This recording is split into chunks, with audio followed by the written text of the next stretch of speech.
Good afternoon. We have our briefing, an extension of our earlier public works briefing. We have a briefing on the Belfair sewer finances. To go around and do introductions for the record. Sharon Trask, Peter McGowan, Jennifer Byron, Lisa Frazier, Mary Kenyon, Frank Pitcher, Gordon Wilson. Loretta Swanson. Randy Netherland. And Kevin Schutte. Okay, very good, Brett. All right, good afternoon, Commissioners. As you know, we have contracted with Gordon and FCS Group to take a look at the financial status of the Belfair sewer system and to take a look at options and opportunities for potentially improving the financial status. And Gordon has been wrestling and wrangling and asking a million questions and working with our folks and our team. And I want to thank Frank as well. We've been being able to expand our team, hopefully, to make sure we're taking in the big picture here. And with that, Gordon, I believe, forwarded, you have a copy of his advanced technical memo, and it's a lot to digest. So what we're planning to do this afternoon is have Gordon just do a quick walkthrough of the memo and then be able to answer any questions you may have, talk through some of the options, and hash it out. And then also, hopefully, if need be, come back for a follow-up on Monday, because we realize it's a lot to chew through in a very short period of time. Right. My turn? Yes. All right. Go, Gordon. I have additional copies of the memo for anybody who's Because not. mine's sitting on my desk. Anybody else need one? There you go. I'll take an extra one. I know Sure. I'm going to have to show somebody. Yeah. You want one? I'm fine. I started to make a PowerPoint and very quickly got just as complicated as the memo. And I thought, okay, it's complicated because it's complicated. So I'll just walk through the actual content of the memo. I'll start with what you already know, which is that the Belfair sewer system is in a deep hole financially. And Randy was just asking, he was talking a few minutes ago about just give me the the amount of the cost, the amount of the revenue. Well, the revenue is about $479,000 a year, roughly less than $500,000 a year. The operating costs are about $640,000 a year, and the debt service is just under $1 million. So there's a serious imbalance in that system. It's been subsidized by other county resources, by 0.09 sales tax and by rate funds. In order to close the gap, you either need higher rates or more ERUs. More paying customers, the customer pays more, or some combination of the two. And because of the extent of the imbalance, it would take either, to fully eliminate the gap, it would take either a 239% increase in the rates or the ERUs at the extremes. That's how off balance things are right now. In order just to cover operating costs, let's assume the debt service would continue to be covered by sales tax and just the operating costs at this point would require a 34% increase in rates. That would be difficult, disruptive, controversial, but at least it would be under your control. Growth, of course, is not directly under your control, but either growth or rates.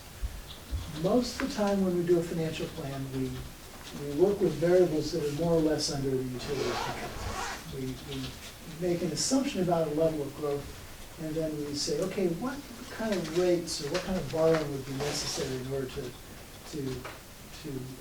stay in balance for the long term. This time, the analytical flow is the reverse. I'm starting with a basic assumption about a maximum tolerable rate.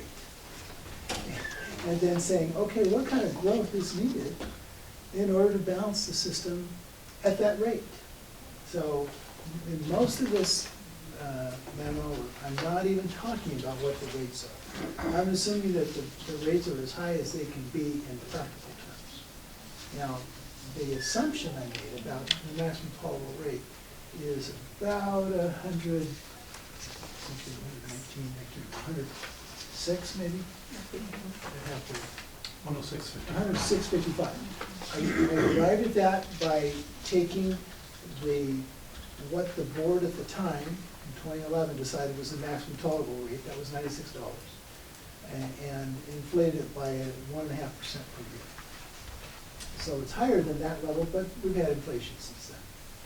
So, but I'm assuming that, I mean, you could go a little bit more, but it would be tough to go much higher than that as a starting point. And then I assume that each year thereafter it goes up by approximately inflation, about 3.4%, 3.5% roughly per year. The same percentage as the operating costs go up. So to try to it would keep up with the growth in the operating costs at that point. But the starting point would be the 106. So that's the maximum tolerable rate. After that, our only variable left is growth. So where do we get growth? Well, there are 4 possible ways to get growth. You can add new customers who used to have septic systems. You can get septic conversions within your existing area. You can get new development within your existing area. You can extend sewers and to areas where there are existing septic systems and get conversions, or you can extend sewers to where there's nothing right now and get new development. Once again, in a typical situation, the most risky is incurring a cost to extend sewers and then hoping for new development. In this particular situation, and it's unusual, but we're suggesting that that is actually your best bet, to extend to an area that now has nothing, but it has potentially willing property owners.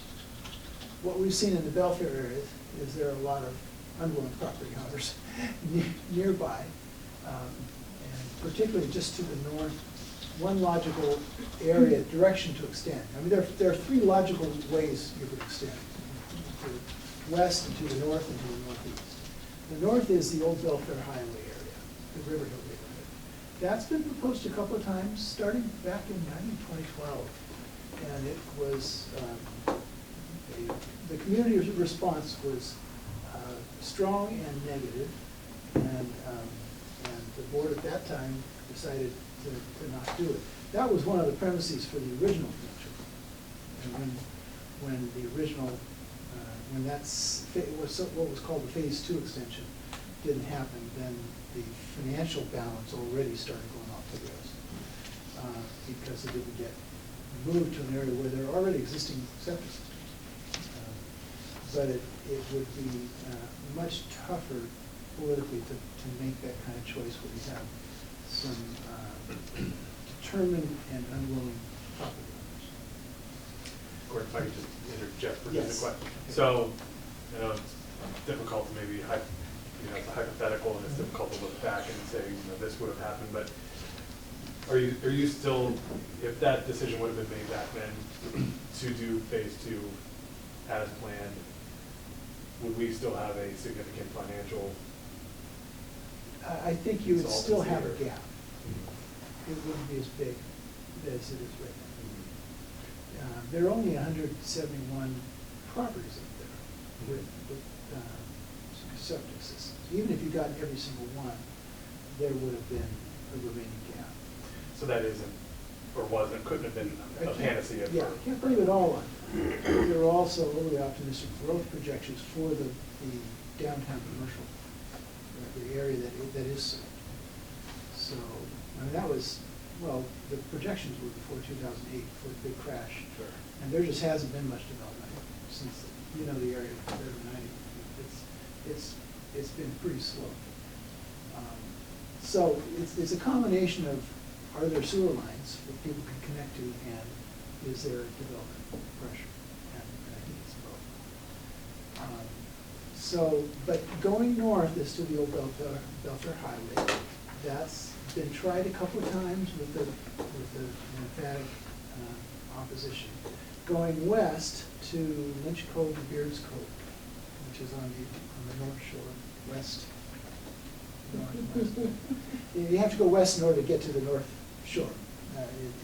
It's a big L shape. And that is another possibility. There are about 860-something developed homes there. It's a bigger area than the old Belfair Highway. But it's a longer pipe run. It would be a more expensive project to get there. And then the third option is to go northeast into what was originally named the Newkirk Road area, which is kind of a funny name. Newkirk Road is not actually in that area. There is a real Newkirk Road, but we've been calling it the Newkirk Road connection ever since. And that was phase 3. Yeah, tell you, that didn't confuse me for years. Yeah. That's- So that's the Newkirk Road connection, or the phase 3 area, is toward what used to be called the SKIA, the South Kitsap Industrial Area. Now it's PSIC, the Puget Sound Industrial Center. And so going toward Bremerton. That's an area that currently is undeveloped. And so if you extend in that direction, you're betting on new development. But you have willing property owners and a potential willing partner in the city of Bremerton, and there is a bypass, a highway project being built right in that direction that offers economies of scale and savings, potential savings of millions of dollars, and creates a fortuitous timing. And with state legislative help, we can, it's a way to extend a transmission line into an area that isn't now realistically within range of collector lines. There's still a big role for property owners. And traditionally, property owners pay for the sewer extensions or water extensions. But there needs to be something reasonably close to where they can connect to. And right now, it's just not even in the neighborhood. This would put it into the neighborhood. But this is the caveat. When you're already in a deep hole, in order to, if you incur any more debt, you're digging the hole deeper. So you're already spending $1 million a year, and it's not being covered by ratepayers. It's being covered by REIT or 9 sales tax. If you borrow, to whatever degree you borrow more, that just increases the subsidy. You have to get a certain amount of growth just to get back to zero. To get back to the level of subsidy you now have. And that's a break-even analysis that I talk about later in the memo. Let me mention some of the players, or some of the parties and their interests if we go northeast. I told you about the Old Belfair Highway option and the Lynch Cove, Beards Cove option. Those I'll consider to be future extensions. And logically, at some point in the future, they will be on the Belfair system. But unless some environmental declaration of emergency is made that forces the timing, I suggest wait a good long time until you've got a financially healthy Belfair system. Because it would be very costly, and you raise the amount of subsidy that you'd have to incur, and the amount of debt that you have to incur, and the amount of annual subsidy. You just can't do too much at one time. So the northeast approach, the Newkirk Road approach, I'll point to because for the sake of the record, I'll point to something that's in the memo.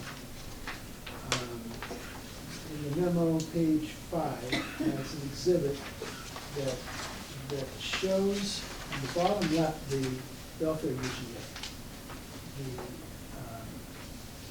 There's a line that crosses diagonally from the, and it goes really close to the existing wastewater treatment plant, the Belfair treatment plant, which is at the bottom highlighted in yellow. That diagonal line is the route of the bypass. It eventually connects with State Route 3 at Lake Flora Road. There's another highlighted area in the upper right, that is the Puget Sound Industrial Center treatment plant. It already has a small treatment plant serving the area to the north of the airport. There is a large area in PSIC that is not served by anything at all. It's designated as a manufacturing industrial center. The city of Bremerton is motivated to maintain that designation, so they want to do something to get it serviced. But it doesn't have anything right now. If Bremerton participates in this project, that's one of their main motivations, is to get that area south of the airport with service so that it can be developed. Much of the area inside the UGA, along that route, and also inside PSIC along that route, is owned, private land owned by David Overton. And so, and he's a major property owner, and as far as we are aware, I've been told by the staff, he is a willing property owner, unlike many other property owners in the area who are not interested. He is interested. And he would be a crucial part of any project that actually extends sewers, because this big line across that diagonal, across the Belfair bypass, will only get sewer in the neighborhood. There still is a need for connectors, collectors that would connect to that. And the property owner is still responsible for that. And he would be the one to have a development plan and to submit that and install sewers. And as long as he's inside the UGA, that's within the Belfair Water District area. And the Belfair Water District, I think, has a water line running along State Route 3. It's not too far from his property. And I think that water is not really a constraint inside the Belfair UGA. It is in PSIC. That's a challenge. Not only doesn't have sewer, it doesn't have water, it doesn't have roads, it doesn't have anything, just a lot of land, 1,500 acres. But so Overton is a key player. The city of Bremerton is a key player, explaining their motivation which is jobs and development, and maintain this designation as an MIC, Manufacturing Industrial Center. The port is the other major landowner, and they own that existing treatment plant, the lagoon system. And they charge the property owners up in that corner of the PSIC, north of the airport, a relatively small amount. They have a good deal, and people who have a good deal like to keep their good deal. It's true, and it's true of human nature. It's true of the River Hill neighbors. It's true of human beings. And so the port has passed a resolution saying they're not interested in playing ball with an extension. They take them out of service. So there are some discussions still needed with Bremerton. And I'm committed as part of my contract to present to the Bremerton City Council to help them figure out what is in their interest and what it would cost them to put their ratepayer money at risk and participate in the project. But the thing that we're talking about here for Mason County only goes as far as Lake Flora Road, southwest Lake Flora Road. So this bypass, the big project, all the numbers that I'll be showing you, only goes to this point. Whether the city of Bremerton wants to go east or wants to go north, that's up to the city of Bremerton. And where they feel like they can get cooperative property owners and address needs for natural cost to their ratepayers. So that's a lot of background, but there are a lot of players in this area, and it can make a difference. One of the things that would help us generate the amount of ERUs we need flowing into the plant, is if they take the ball and run with it. If we can get it to Lake Florida Road, then if they go somewhere else and there's more development, that's all good for our plant. And, so that's one of the reasons to think about the motives of the two major landowners, the port and David Overton, and also the city of Overton. So that's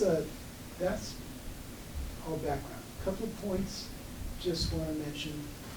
One is that there's plenty of capacity at our treatment plant. There are some membranes that have not even been installed. There's space for them. They're already on site. It can, for a relatively small amount of money, $200,000, you could have 4 times as many ERUs. You could serve 4 times as many ERUs as we now have. So it's, one advantage of too optimistic growth projections is we've got a lot of capacity. So we don't have to worry about that as a constraint. Secondly, when I looked at some numbers, I think it's all pretty rough, until we learn more about David Overton's development plans. We don't know specifically what kind of ERU projections might come from this Newkirk Road area.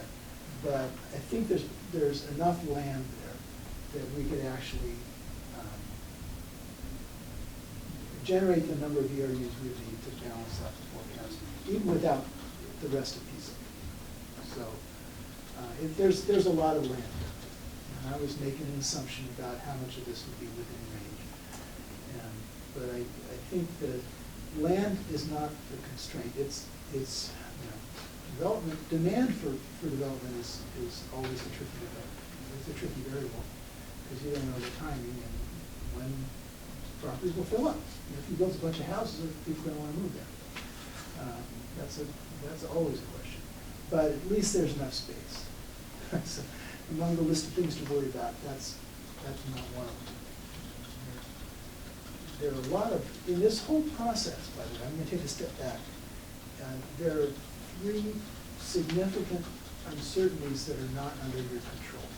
And that's part of what makes this a challenging situation. You don't control the level of state funding. You don't control Bremerton's participation, degree of participation, or whether they carry the ball any further. And you don't control development. Are people going to buy those homes or move into that industrial land? It's a whopping bet. It's just one of the inherent challenges of the situation. Now, how much growth would be needed? I'm going to direct your attention now to page 10, the big table. I've given a lot of background, and it's pretty complicated. And this is also complicated, but I'll try to simplify it for you a little bit. Try to narrow the focus. This Exhibit 5 addresses the question I mentioned at the beginning, which is to say, if you already set rates at the maximum tolerable rate, how much growth would be needed under a different set of circumstances? And there are 3 sets of funding scenarios that I created here. Those are the blocks from top to bottom. There are also 3 different types of goals that I'll describe. In fact, I'll do that right now.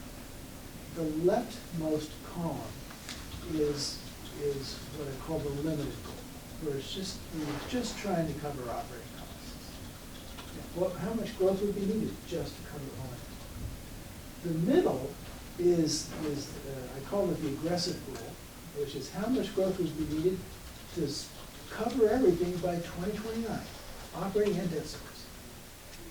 And finally, how much would the third column is how much growth would we need to cover O&M and new debt service by 2034. What was your number for new debt? That's up in the left. The top left of each of those blocks has assumed new debt and annual new debt service from so the difference by funding scenario. But right now I'm gonna stick with the first funding scenario so I can explain what the columns mean. So the first funding scenario says, what if we got everything we asked for? We asked the state legislature for 11 million. Let's just imagine that we got it, either this time when we got 2 million, or 2 years from now, which is our next, probably our last chance. The timing of the bypass is such that there's one more session before things actually get built. So let's say we got everything we asked. And Bremerton is participating for the million that they've already committed. And so all we need to cover is inflation since the time of our project estimate. So we'd have to borrow $1.5 million because costs will no longer be 11 million, they'll be 12.5 million. But so that would add $81,000 of debt service. Right now we're paying $1 million of debt service. This would make it $1,081,000. All right, this is the most optimistic. It's a bookend scenario. And that's what those numbers refer to, $1,493,000 of assumed new debt and $81,000 of new annual debt service. Now, if we only are trying to cover our O&M costs by 2029, and bear in mind that the bypass would open under the schedule in about 2025 or so. So that would be about 5 years of growth stimulated by the bypass. Then we'd have to, and we're assuming about two ERUs per year within the existing Belfair area. It's already served, it's developable. I don't know how realistic that is, but it's just a guess. Just a guess, yeah. I thought, it might be 2, might be 4, but probably won't be 0 over all this time. So let's plug in something. So we end up saying it would take, in order just to cover O&M costs, 5 years after the bypass opens, we'd have to generate 18 ERUs per year from that newly served area, in addition to 2 ERUs per year from within the existing area. That's a total of 20 ERUs, just with a limited goal of covering O&M. The aggressive goal, the middle block, I'm still with scenario 1 here. What would it take to cover everything by 2029, 5 years after the bypass opens? Well, it would take 139 new ERUs per year. That's just, that's not the universe we live in. The main value of that middle block is to convince me that we didn't need the middle block. I mean, it's just not realistic. That degree of growth, it would be tripling the size of our current ERUs in 3 years. That's not going to happen. So I moved over and thought, okay, maybe 2029 it can happen, but how about 2034? The thing that happens in 2034, not only does it give more time for the growth curve to move up, but you pay off your existing debt in 2034. And that means you're stuck with it through its life. If the bypass doesn't open up until 2025, and the time it would take for growth to kick in and start to cover, that means you're effectively going to find yourself subsidizing the original debt throughout its entire life. And that has implications. One implication is if you could adopt a hunker down strategy, you could say, we're not going to spend a nickel on this thing. We're not going to borrow any more for it. We're just going to keep subsidizing it and raise the rates by 34% so we get rid of the operating subsidy and keep subsidizing the debt service and stay in the same hole we're in. That's one option. It would, there would be some downsides to it, but or possibly maybe some missed opportunities to it. But it was certainly irrational because we've sunk a lot into the existing system already. But you can do that, you can consider that because you're already, we're seeing that you wouldn't be able to get rid of the debt service part of the subsidy until 2034 anyway, when the current $1 million per year that you're paying would be paid off. That's gonna go away by the time growth catches up to it. So growth catches up, the original debt service drops off. So that's the reason you would only need 16 ERUs per year. That's highlighted in yellow, which is still a pretty good amount of growth, 16 ERUs per year. I gave you a frame of reference in there. And I said, based on the original Belfair connections in 2012, 1 ERU is like a small office building or a home. Small school is about 5 ERUs. A fast food restaurant is about 10. Gas station, convenience store is about 7.5. Grocery store. I just think it would be like building growth rate of 60 new ERUs per year would be like adding a new fast food restaurant plus a new gas station, either that or 16 homes every year for 10 years. That's a pretty good growth surge. That's not. Yeah, we started out, It's not impossible. at one point, we dropped down to 411, we went backwards in the beginning. Yeah, And now we're back up to 416 Yeah. after all these years, right. 2012. But it could happen. There's a growth surge and with a willing property owner and a state-assisted extension project, it's not impossible. But this is the most favorable of the funding scenarios. This is if we get everything we ask for from the state. Now, the state's a key partner in this whole process, so I don't want to dismiss this one. But we don't control that variable. We've got to make the ask again and make the point. And if, one of the values of this body of work is that it helps you go back to the state and say, look, we need more help than we're getting right now. All right, so that's all an explanation of funding scenario one. You could get there, 60 new ERUs per year. It would take a long time. It takes a lot of debt service.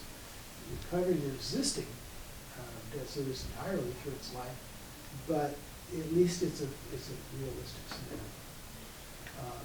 What happens if you don't get everything you've asked for from the state? That's what the next two blocks are.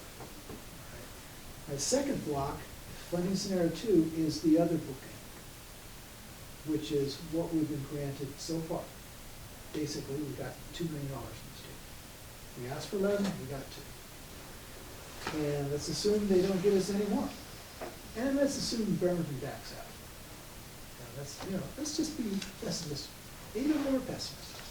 And for this, then what would it take to move forward? Well, we'll look at the debt first. We assume new debt would be $11.49 million. And annual debt service would be $623,000. So right now we're paying $1 million, and we'd be paying $1.6 million. I don't know how much total sales tax, 0.09 sales tax or refund we have. Frank can advise you about that, but that's a big What's additional. Since you used that, you must have had an interest rate. What interest rate did you use for that? I used the state public works trust funds, 0.79%. 0.79. That is a very favorable trust fund, a very favorable interest rate. It's not market rate, not bonds. It would be a public works trust fund loan terms. So I was assuming that if the state doesn't help us with the grant, at least it's going to give us favorable loans. And I think that's quite a realistic assumption. So the state is not unaware of this whole situation. They just have a lot of competing demands. So funding scenario 2 is the gloomiest one. And it's the one, once again, I ask the question, what would it take to balance? Well, if you're only trying to balance your operating costs only, and we'll do it 5 years after the bypass opens, it would take 31 ERUs per year. That's substantial. And The middle column is, once again, that's fantasy land, we don't need to discuss that. But the next one is 54 ERUs per year for 10 years. That's a lot of growth. You have to end up at 966 ERUs by 2034. That's double, more than double the current size of the system in 10 years. That doesn't quite feel realistic to me, you know. Even in my most optimistic dreams, I don't see that one happening. So I think the finding from here is there needs to be more from the state than they have yet offered in order for this to be workable for the county and for the ratepayers and everybody. Funding scenario 3 is my best effort, and I hesitate to use the word realistic because there are so many uncontrollable variables in this thing. But at least it's in between the two bookends. It says, all right, what if the state gives us another $2 million the next session? They gave us $2 million this time, what if we get another $2 million? And we're on the hook for the rest of it. Bremerton continues to come through with its $1 million commitment, but not anything more. I mean, any more money they'd spend extending it beyond Lake Florida Road. They've got their own funding challenges. So that's the assumption. And that one assumes no reclaimed water source. So the first two assume that the project itself includes reclaimed water source, which makes it more attractive to industrial customers. They can get processed water from the plant, and it makes it a more valuable industrial source of industrial water. But under scenario 3, you get more money from the state, we cut out the reclaimed water, and which lowers our capital cost, and we do get help from Bremerton. So how much would we have to borrow? Well, upper left of that block, we have to borrow $5.8 million. It would add about $315,000 per year to debt service. So we go from $1 million to 1.3. And how much ERUs per year? Well, to cover operating alone, we cover 25. We would require 25 ERUs, and to get the whole thing fully self-sufficient by 2034, it would take 33 ERUs per year. You know, how does that feel? We don't control the development market, but you know, there is space for it. That's a conversation for David Orgen, yes.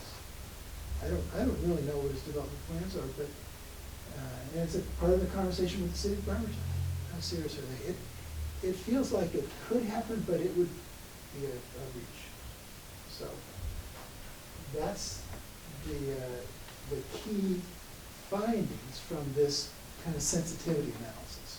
What would it take under different levels of funding, and assuming their real goal is to make the whole thing self-sufficient. We're not just interested in covering O&M, but now that we can see that we can't do it in 5 years, and it's going to take 10 years, by which time the original debt will be paid off. So it's the third column that I'm directing your attention to, and the middle funding scenario is the last block. Does that make sense? All right, I'm going to mention 2 other things that seem off topic, but it takes a break from this gloominess. One is, as part of our contract, we were asked to take a look at the definition of an ERU. You might remember this. That was Oh, very yeah, that's controversial. the blind issue. At the time I did, back in 2011, I looked at water consumption records from the Belfair water system, and recommended that the ERU be defined at about 155 gallons per day. And that was controversial. A lot of the people there thought it was too low, that they looked at other neighboring jurisdictions that assumed 200, 250. I'm familiar with one of my other clients assumes 300. But the actual water usage was about 155 per day. And we rechecked that with the actual sewage flows. It's about 155 per day. So you don't need to change your definition of an ERU. That's the finding. This time it's based on wastewater flows. What's going into the plant, how many ERs you've got, by golly, it's about, I think it's like 160, 152, it's in that ballpark. And so you don't need to change it. You can read that in the memo if you want, but, it's exhibit 10 on page 18. But you don't need to change that one. Here's another one that might be considered good news for the sake of attracting more development, and that is, we were also asked to update the CFC, the capital facilities charge. Right now, that's really high, it's about 18,000, I think, 16,000. I've seen your thing on that down. 16,300 right now, it's Which really high. makes sense. And it's high enough that it can just feel like a barrier to develop. I did a recalculation, took the total capacity of the plant as fully implemented. Assume we spend the extra couple $100,000 to install the new membranes and all the costs that would take to generate the ERUs that would use that capacity. So it includes Lynch Cove, Beards Cove, Old Belfair Highway, and extension to PSIC, all that. Net of anything from the state or from Bremerton, it's just money that we're putting into it. That's your numerator, and your denominator is how much capacity you've got. And the answer is about 12 something? 12.3? 11.3. Yeah, 11,300, which is lower than. And I went back to my earlier calculations way back in the day, and that was based on projections that were given to us at the time of actual growth. And I think capacity is a better denominator than projections. The bigger denominators leads to lower charge. And we've seen actual projections for this area are not to be depended on. So I feel like this would be a more stable number. So, and lower is good news as far as I can tell in this part of the world, because we want to encourage development. So that's the capacity, the capital facilities chart. So I'm going to go through the summary observations. I'm on page 20 of the memo right now. A series of bullets on pages 20 and 21. And then I'm going to open it up for questions. Number one, the Belfair financial system's financial hole is deep, and no matter what, it will take a long time to dig out. Number two, the county should expect to have to subsidize the debt service for the initial treatment plant construction through the life of that debt. And that's a big takeaway. Number three, if the county doesn't carry out any further extensions, if you refuse to borrow anything more for this system, and little or no growth is expected, then a sewer rate increase of about 34%, so about $128 per month, would balance the system revenues against O&M expenses. So that's the hunker down strategy. You say, we're just going to not make it any worse, but we're not going to make it any better either. And that's one way. However, the Belfair treatment plant does have available capacity. The Belfair area does have a need for capacity and a need for growth. And those adjoining areas, someday in the future, that old Belfair Highway and the Lynch Cove, Beards Cove, instead be able to connect to something. Because someday, some environmental regulator is going to say, your septic systems are failing, we've got to extend, and it's just, we're going to do deja vu all over again. So, if you choose, so if the sewer system were extended to new areas, the county could potentially recover some of the fixed costs it has expended to create that capacity through additional CFCs and a broader customer base from monthly rates. So that's the reason to increase the debt. In the memo, I use the term, if you're increasing the debt, you take on more debt in order to get out of, debt, you got to increase the debt. That's the dilemma here. The most promising direction for sewer extension is toward PSIC, along the alignment of the bylaws. And transmission line from the treatment plant to PSIC would open up areas for future development, both within the Belfair UGA, which is more directly under your influence, and also potentially within PSIC, depending on what Bremen decides. And actually, Lake Flora Road is within PSIC too. If you just get it to the end of the bypass to that state, you've got, there's a pretty good amount of area that is within Lake Flora Road, and if the Belfair Water District were willing to expand its boundaries, then maybe that could be made developable for not too much more cost. That edge of PSIC, close to the county line.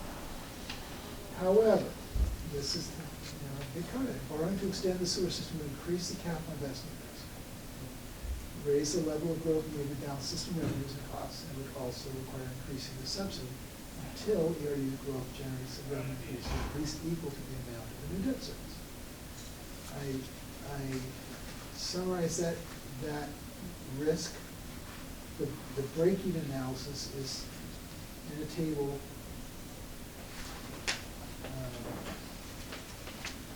on page 13, where I said if you only borrowed if you only have $81,000 a year of new debt service, then getting an additional 63 ERUs, you're back to zero, back to your starting point. But if you got to add debt service of $315,000 per year, each ERU brings in $1,200 a year, then it's going to take 247 ERUs to get back to zero. That's under scenario 3. So the amount of additional risk is noticeable. Here's another comment. I didn't emphasize this before, but it's worth pointing out.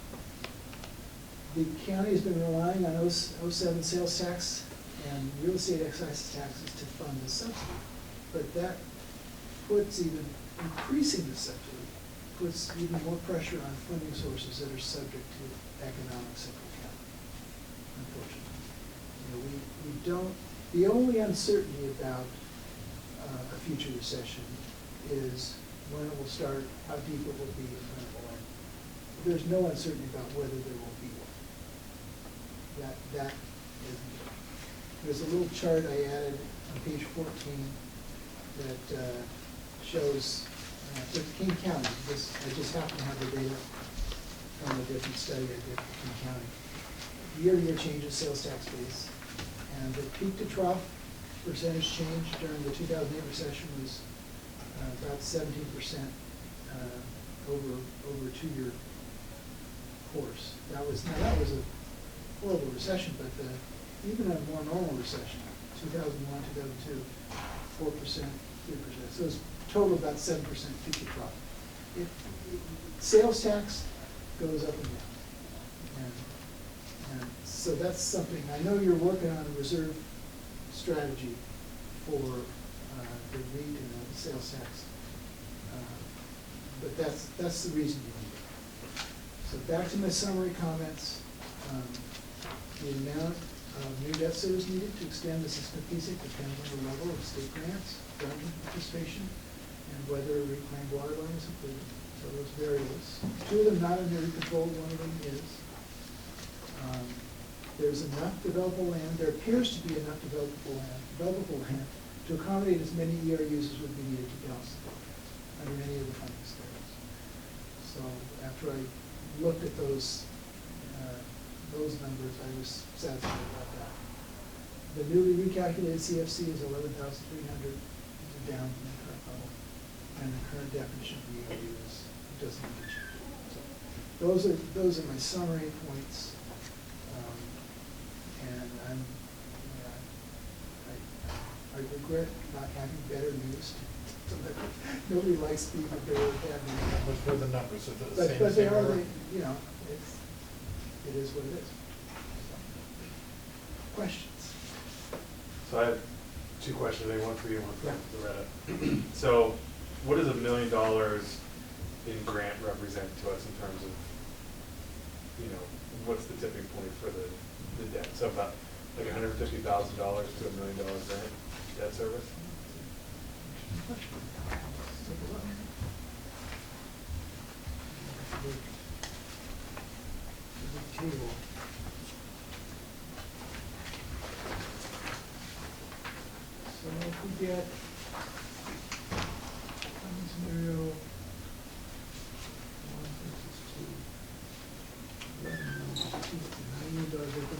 takes out the Bremen, so that's a $10 million reduction. And we'd have to go from 81,000 to 622,000, so it's roughly 550,000 additional debt service. So maybe 55,000 over debt service for every million. I hate giving answers on the fly. Sure. Yeah, and I mean, you can, And that, but that's at 0.79, right? That's, at what, I'm sorry? What do you base it Oh, on? What oh, number? yeah, that's at very favorable borrowing rates. Yeah. Yeah, Currently, right, 3.8, 2.8, Yeah. 2.6. yeah, and if you want, I can give you a better answer to yeah, that. I'd be interested just Yeah. to, So, you know, because. how much annual cost difference per $1 million of grant money? Is that your question? Yeah, Okay. better stated than I did. And then Loretta, for you, so kind of take a bit of a protectionist mentality here as we look at this project and potential phasing and all that kind of stuff. So this assumes going from the treatment center to Lake Flora. Yes. Okay. If we were to go just from the treatment center to the county line, or say for instance, with where Mason Transit is doing their parking garage, this is To general Log area. Yard Road Yeah. vicinity. What's the difference in cost for that? Okay. I guess essentially, you know, what are we thinking, like per foot of height, what's the cost to us? And so, if we could maybe get some information on that, because I think that'd be helpful for us in thinking about a couple of things. One, you know, what our appetite to take advantage of the Public Works Trust Fund loan opportunities are, you know, in terms of potential development and then protecting our tax base, so that we don't get ourselves overextended into Kitsap County and have those issues. I think that's a concern. You know, and then I think it also kind of just helps with us, you know, figuring out that what do we really need here short term to get things moving in a positive direction? How do we get some short-term wins so that we can, you know, maybe better leverage, you know, other projects and dollars in the future?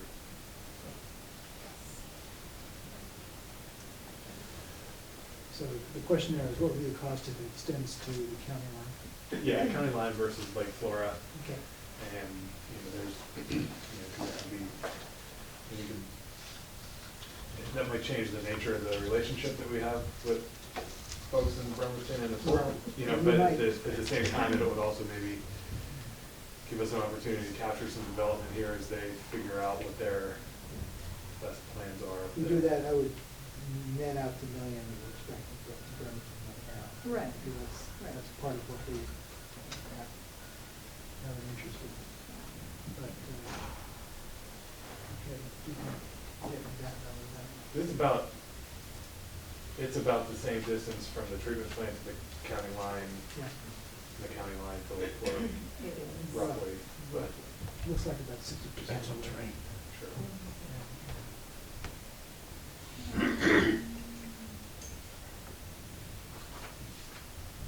I want to say that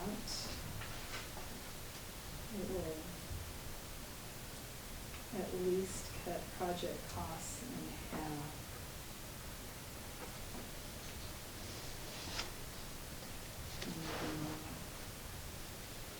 Where does the original design have it going to? To Lake Flora. 'Cause I know they wanted to get to the ponds at one point. Well, to the end of the bypass. Yeah, I mean, there's another estimate that Bremerton did that is many, many orders of Yes. dollars bigger, and that goes all the way to, The ponds. So, okay, those are my two initial questions, so maybe commissioners. Commissioner, do you have anything? I have a suspicion Commissioner Netherland I does. have a lot. That's why And some of it is also just informational so that you may know some of the Oh, stuff. Before, I'm sorry, go ahead, you may have this on your list, but also factoring in the $1.5 million rate stabilization. Yes. Is that in this? Is that, no? So we It need is to, not. so we maybe need to re-rack a scenario that involves that. because that was hot off the press. Right, yeah, so. Gordon has the but that's a- information, but just hot off That's the a, press. that's a good, This morning. that's a good problem to have for once. Yes. So the, Sorry, Commissioner. the issue there, just to make sure I understand it, rate stabilization, is that additional state funding? you're talking about? Yeah, so it was the Department of Commerce. Could we stress a little more to say without the 3.10 interest and do away with that, the increase of 300,000, so we do away with one whole Yeah, so, section? because that's what we've been talking about, is, retiring some debt with that, which is what it was intended for essentially. So that would change the debt picture. Yeah, but what'd you say, 186 a year?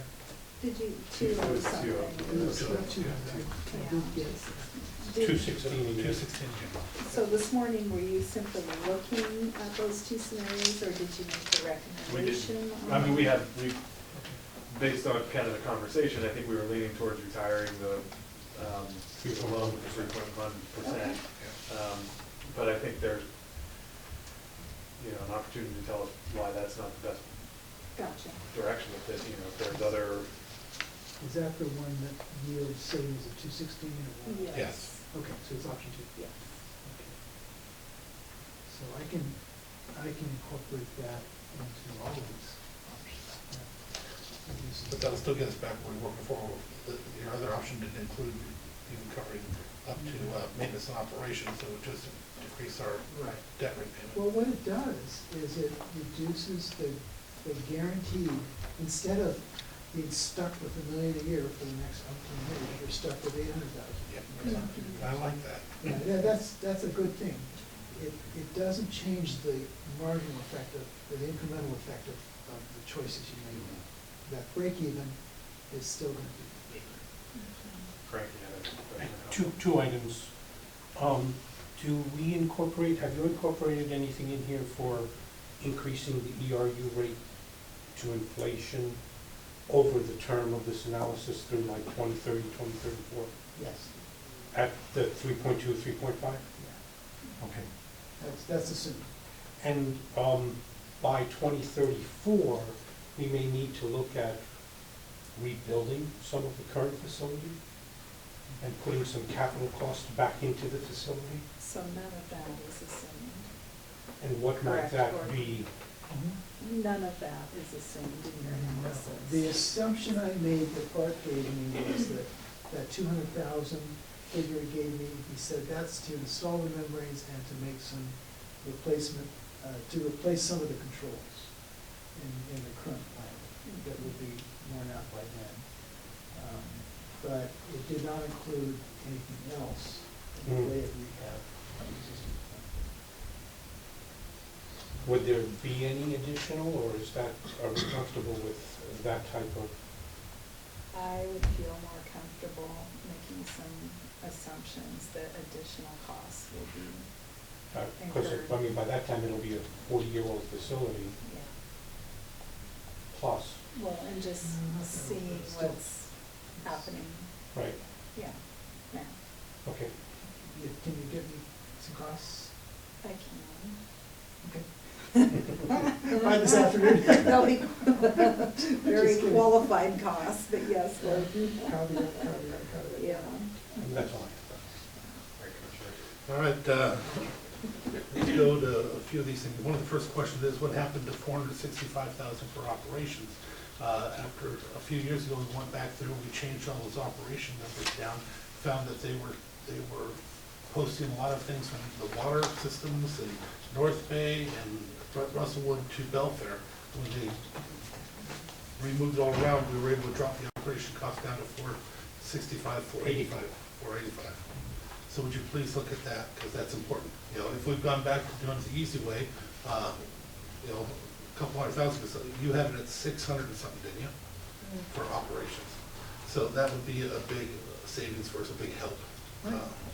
Another one is, go ahead, if you. Well, my memory from seeing it, maybe the comment that Jerry made to me, was that it had gone down to 45, but then there is the need to put into the operating budget some provision for better. That's what I thought had happened.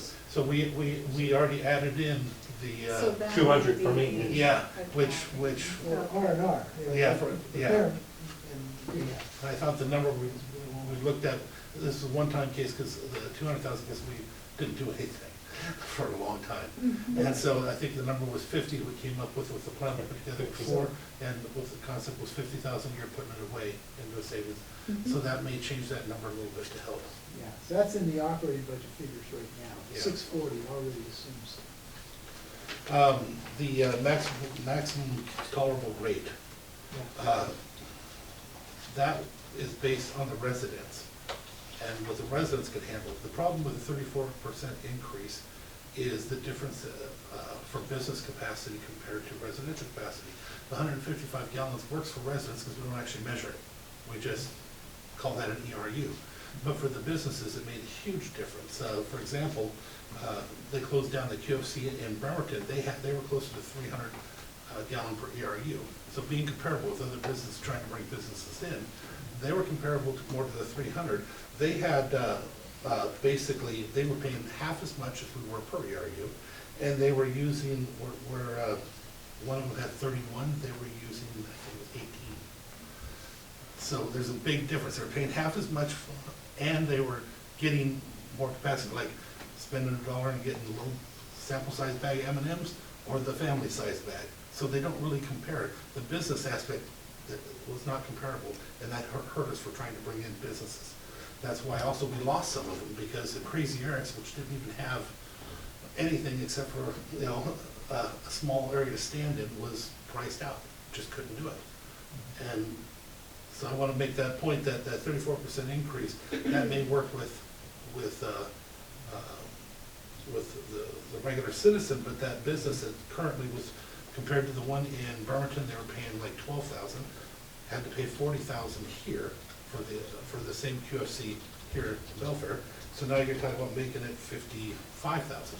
That's a huge amount, and if we lose one of our stores, just saying, you know, 34% sounds different on the small guy, but on the big one, it's a lot harder when they have 31 or 33 And ERUs. just to clarify, that 34% increase is above the assumed maximum tolerable level. That's the hunker down strategy. So it'd be more than 34%. No, it'd be less. Well, because we're 106. currently on a. The maximum tolerable assumption in the plan, I said it in here once, but it's at 106 per ERU per month. Are you saying plus 34 though? That From the existing rate. that 34% would be 128, not 106. That's what I'm saying. So Yeah. so they'd be paying, instead of paying 40, they're paying 55,000 a Yeah, year. but I would, but the That's right. assumption, all of these numbers is the 106. No, I get that. Okay. I'm trying to express to the other commissioners, the danger is that 106 increase on the homeowner is one thing. The increase of that 106 and the 34% would devastate our businesses. They'd be gone, and they're the ones paying for most of the stuff we're doing. I wanted to let you know that our county was wonderful when they were building the system. We had that crash on how we were built. We went down to, was it 1%? For building. The reason why is they put a moratorium on it until the sewer could be built, to force them onto the sewer when it got built. So what happened is you had all those years where no growth could occur at all. I know, because you know, we had a Taco Bell ready to go at that time as a port commissioner, and they got shut down because of the moratorium. So we finally got one later, but I'm just saying, that's what happened to your growth rate. It wasn't just the economy, we did it to ourselves. Old Belfair Highway, the one issue with that is, we have been told, and came across all the time, where they were telling us we had to do it because of our promises that we made. Eventually, because of all the outcry, the citizens yelling, and Tim Sheldon getting on them, they verbally said that we don't. But we never did get it in writing, and I sure hope somebody would sure get it in writing, because that next one comes on and still says that you promised us, how much was it? 1,800 ERUs that you were gonna take offline, but you only have 968 customers. We sold our future is what we did. And so I wanna make sure if we can, that we get something in writing and still go back after that. Writing from the state. Ecology, Ecology. and then all the people that gave us the loans, that were nice enough to give us the loans. Are you familiar with what that would take? No, familiar with what I was that gonna say, that's is. something we have to do on our end. But for years, I'd like for you to consider the purple pipe, the blue pipe, purple pipe going up, reclaimed water, being paid for by an individual that is doing it and making it into a business. We had somebody contacted us about that several years ago, said they're willing to put in the expense to do it if they can get the reclaimed water, which would still be beneficial for all of us, and if they think they can make a business out of it, God bless them. Wasn't that all the way up to PSEC, up into PSEC? Yes, but, you know, it may not be there now, I'm just saying to factor it in, because it's been a while since we did that. And the only way, when we did our old plan, the only way that it was gonna work to get down to Belfair is if we had an 85% grant, which is what we had historically. But if there's no 85% grant, then you have to take on millions of debt. So to do any of these things, we have to take on millions of debt. But there is still a scenario that, I don't know if we could do it here or take it offline, but I could show you something on the maps that I've been working on with some of the property owners out there. First of all, I want to cover the design, how he was explaining. We have pieces that are, you know, actually have pieces in Connex that never made it in. They're tricking the plant to make it operate with the amount of fluid we have coming in. It was designed for 125,000 gallons, and we're currently doing 65,000 on a rainy day. So they had to trick it to make it operate. That's why all the pieces are still in the Connexes. That loan number at 0.79% is actually exciting. And I'll show you more on the map, but I want to throw something out because we've never had these discussions, and I think we should with a map and look at it. There's currently, I've had discussions with a couple of different property owners. One of them has a home site that has 150 parcels that they're looking to bring back to life. Then you have the apartment complex that's looking to be built. Then you have the landowner up on top. I've had different conversations. So now, the property owner with 150 home sites may be good for 1.5 million. 1 million, 1.5 million to go towards putting in pipe. One up on top of the hill, 1 to 1.5 million, put in pipe. And then the apartments, about $1 million to put in pipe. There's a circle that maybe to be had. It would come through Log Yard Road.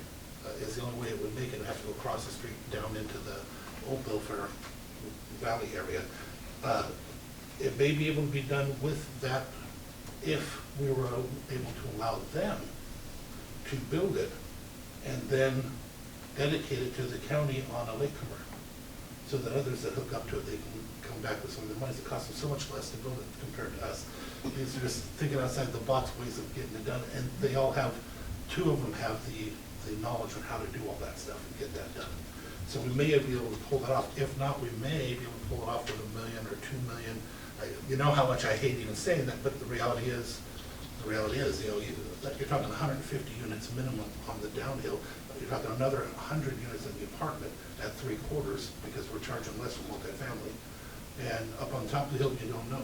But as those big businesses come in, that's when the latecomer fee kicks in and recoups some of their investment to do all that. So I'd like you to consider some of that when you're going over. Even if you drop the price down to $10,000 per ERU for hookup, that's $1 million on the apartments almost. The 11,300 Yes. Yeah. Because remember they're at 3/4. But those are some scenarios that we might want to think about. What I'd love for us also to look at is the opportunity, because we've asked the question, but we don't know. Can we go and pay off some of our loans at the 0.79% with some of that fund? Then if we did that, not that we would do it which would be wise to do that and take the burden off it, but we could do that to be able to use that other millions to offset it, to get us back to where we're at. For example, just running a rough number or whatever, let's say we pay off 7-8 million of our debt that we have. That gets paid off at this lower rates of just refinancing. You could pretty much take on another 3 or 4 and get back to where you were before on your debt by taking another 3 or 4 on the loan to get the pipe out there. And as for the idea of going out to the county line, in order to work with them, I think we kind of have to, but just the pipe. The real money is in the lift stations.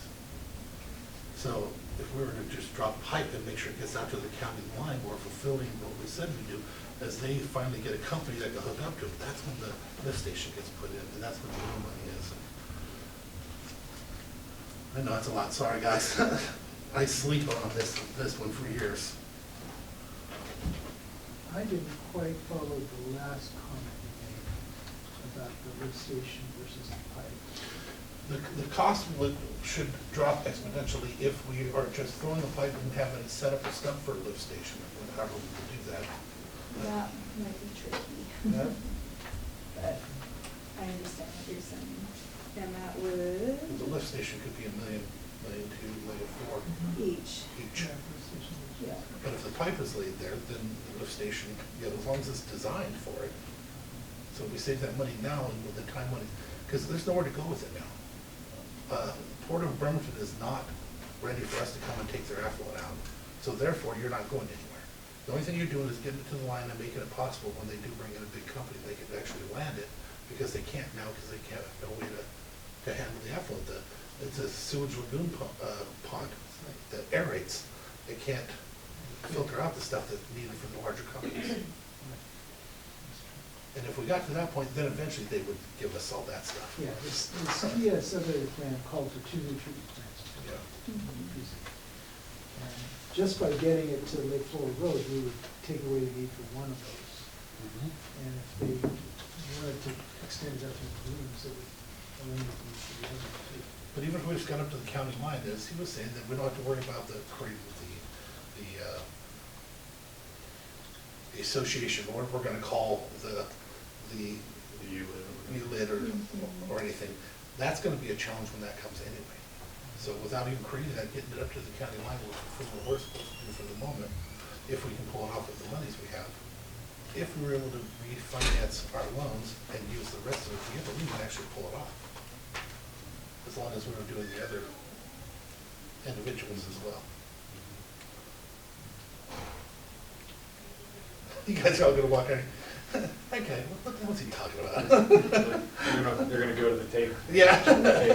Just to, all right, just a second. So, Gordon, are you recommending that we change the CFC now? Yeah, Is actually, that something we can do in the short term? we can do that in short term. It's more justifiable than the 16,000. We've updated that number, and we can do that anytime. Is that something we'd be interested in maintaining? I'd like to have more conversation about, because like I said, I think it's exponential on those businesses. I hate to lose anything right now. But Right. that- Oh, sorry. I'm sorry, that doesn't threaten any existing business. No. It's Well, just- all of them would go up by, No, we're talking about the capital It would facility. reduce the From the I thought connection. you said 106. No, the 16,000. Oh, Yeah. Taken down It to 11,000. reduces no. it down. I like that, but can we hold off for a little while, see if we can use it as a benefit, to bring in an apartment or something? Yeah. If I didn't know we could, that It's the numbers justified. were showing that. It's That's justified wonderful. right now. That's wonderful. So, Use it to spur growth and so you're saying hold off on reducing from 16,000? just for a short time, so we can talk about a few things and look at some options. Okay. Think outside the box and how we can make it benefit. Frank, you had your, Yeah, if I recall, going back a few years, 3 or 4, when we had the beginning of this conversation, we approached the trust fund about arbitraging debt for new debt, and they were not interested.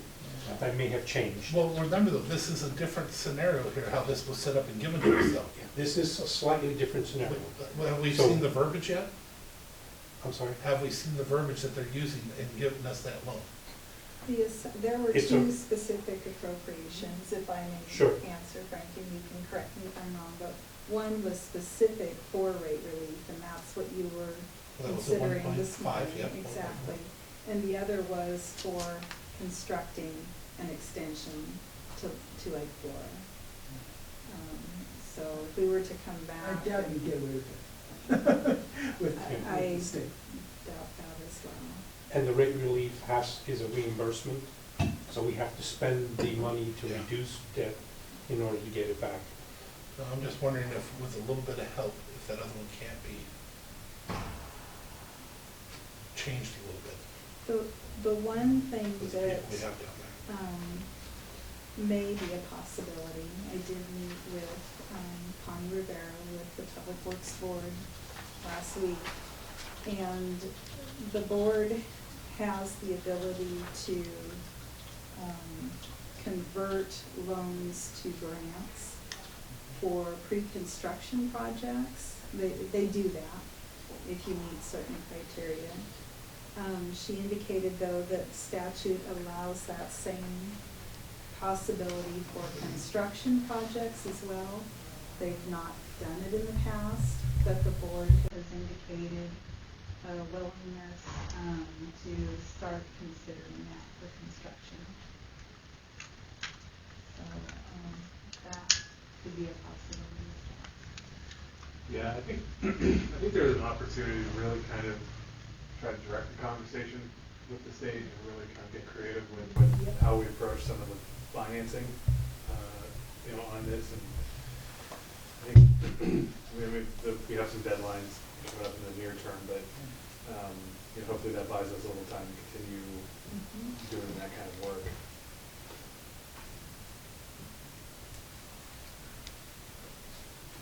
Any other questions, commissioners?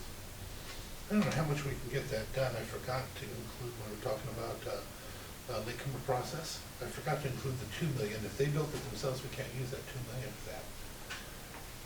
So that might be what is used to bring the pipe to the.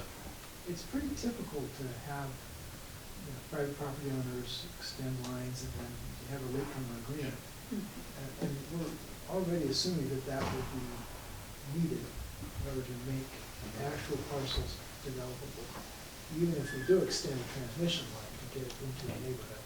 So I'm not seeing what's different about that idea. We weren't doing any of that. That was never Well, we didn't anything. have anything in the vault, in the neighborhood. And that's what I'm saying, we may now. Yeah, we might well. Yeah. In the conversations, I've had conversations with several of them agree. specifically about this. This is not something I'm just putting in, Yeah. going through my head. I actually talked to them about it.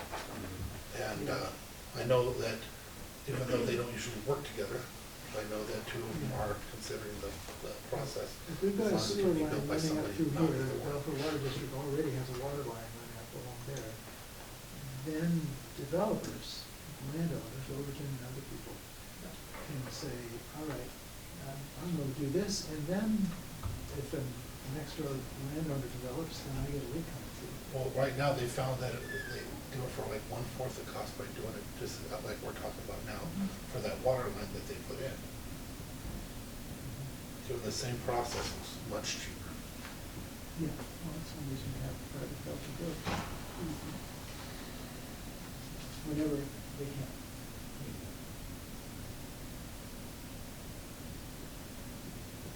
And then they do recover it through a latecomer's fee. Neighboring properties subsequently. Okay. Any other comments, questions? Gordon, you're still a month or so out with the city of Bremerton, is that correct? In fact, I don't even have a scheduled time with the Bremerton City Council yet. My numbers have been slow in coming together for the city. That analysis won't be as detailed as this one, but the basic question, they've got a policy decision to make, which is, should we put ratepayer money at risk in order to extend sewer and or water lines? Up till now, they've been assuming the property owners do it. That's what we always assumed, and that's why it never happens. And so one of the things they need to consider, if they want to keep the favorable designation for this big area as a manufacturing industrial center, we need to do something to make it developable. And if they need to get development launched, by investing some ratepayer money to, especially this area south of the airport, this 1,500 acres is huge untapped opportunity. That's a policy decision for the council to make. this area already has, sewer, these little lagoons, and it already has water, and it's not the big problem, except that it's just constrained, but this is the big opportunity. You know, it's interesting, they have 85% of what they have left actually under a lease right now, for like $1,000. I'm not kidding you, it's a potential for that racetrack, so it makes no sense at all, though, why you would do that and lock yourself in, but that's where they're at right now. Yeah. Let me know that. Yeah. But that's the question. So the question the council's gonna wanna ask me is, how much would they have to raise ratepayers' rates in order to invest how much in order to get that launched? And I need to push her on some numbers to have an answer. Well, if we were to have it to the county line, that'd be a long ways for them, they'd be able to access it fairly close, because they could choose to build close to it, they don't have to build far away. Yeah. I think there might be value in having some kind of cooperative agreement with the city to at least take advantage of the bypass construction. The original reason for Lake Florida Road is that's the end of the bypass.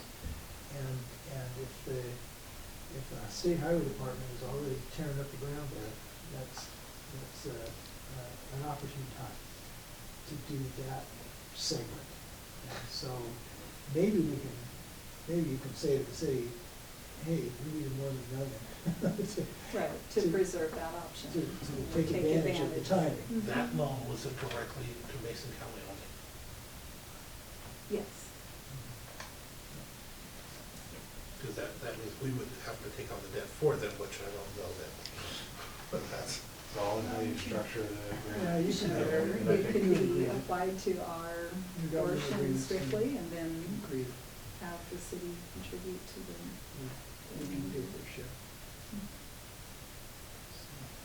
And then just a procedural question, just to make sure that I'm on the right track, Commissioners. I'll be submitting an action item for requesting approval to make application for the loan, just because of timing.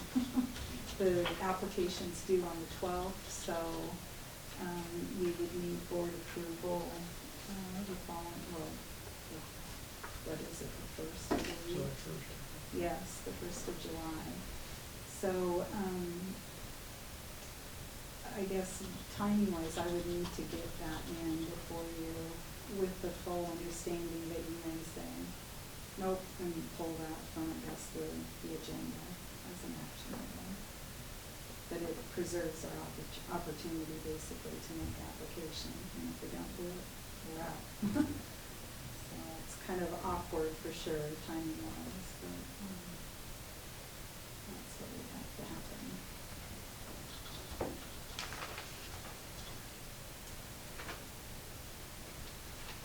Anything on that? Scares the hell out of me, but, I haven't seen anything, so I'll look at it and then I'll get scared. I'll try not to be scared until I see it. Phase your fear. Yeah. Yes, exactly. Stage 1 fear. That's right, yeah. As the saying goes, I'm not paranoid, they really are out to get me, so it's all right. Okay, All right. very good. Good conversation today.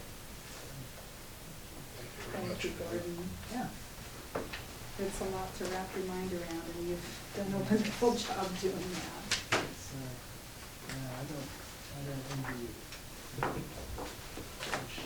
I said, I wish I had happier news to share.